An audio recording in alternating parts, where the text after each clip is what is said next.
بسم اللہ الرحمن الرحیم۔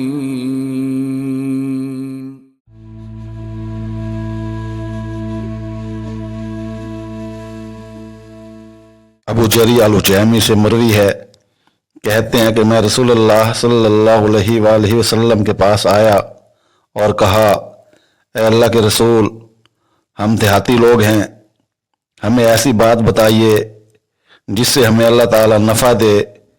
آپ صلی اللہ علیہ وآلہ وسلم نے فرمایا، کسی نیکی کو حقیر مت سمجھو، اگرچہ تم اپنے ڈول سے پانی طلب کرنے والے کے برتن میں کچھ ڈال دو، اگرچہ تم اپنے بھائی سے مسکراتے ہوئے چہرے سے ملو، اور تہبند لٹکانے سے بچو، کیونکہ یہ تکبر کی علامت ہے، اور تکبر کو اللہ تعالیٰ پسند نہیں فرماتا۔ اگر کوئی آدمی تم میں موجود کسی عیب کا تانا دے تو تم اس میں موجود عیب کا تانا مت دو۔ حضرت ابو ہریرہ رضی اللہ تعالیٰ عنہ روایت کرتے ہیں کہ رسول اللہ صلی اللہ علیہ وآلہ وسلم نے فرمایا، جس نے سورج طلوع ہونے سے پہلے صبح کی نماز میں سے ایک رکعت پا لی تو یقیناً اس نے صبح کی مکمل نماز کو پا لیا، اور جس نے سورج غروب ہونے سے پہلے نماز عصر میں سے ایک رکعت پا لی تو بلا شبہ اس نے عصر کی مکمل نماز کو پا لیا۔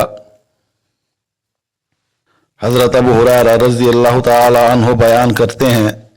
کہ رسول اللہ صلی اللہ علیہ وآلہ وسلم نے فرمایا، جب رمضان المبارک کی پہلی رات ہوتی ہے تو شیاطین کے سرکش جنوں کو زنجیروں میں جکڑ دیا جاتا ہے اور جہنم کے دروازے بند کر دیے جاتے ہیں، پھر اس کا کوئی دروازہ کھولا نہیں جاتا، اور جنت کے تمام دروازے کھول دیے جاتے ہیں اور اس میں سے کوئی دروازہ بند نہیں کیا جاتا، اور ایک اعلان کرنے والا اعلان کرتا ہے، اے خیر کے طالب، آگے بڑھ، خوب نیکیاں کر لے، اور اے برائی کے چاہنے والے، رک جا، اور اللہ تعالیٰ کے لیے جہنم سے آزاد ہونے والے بہت سارے لوگ ہوتے ہیں۔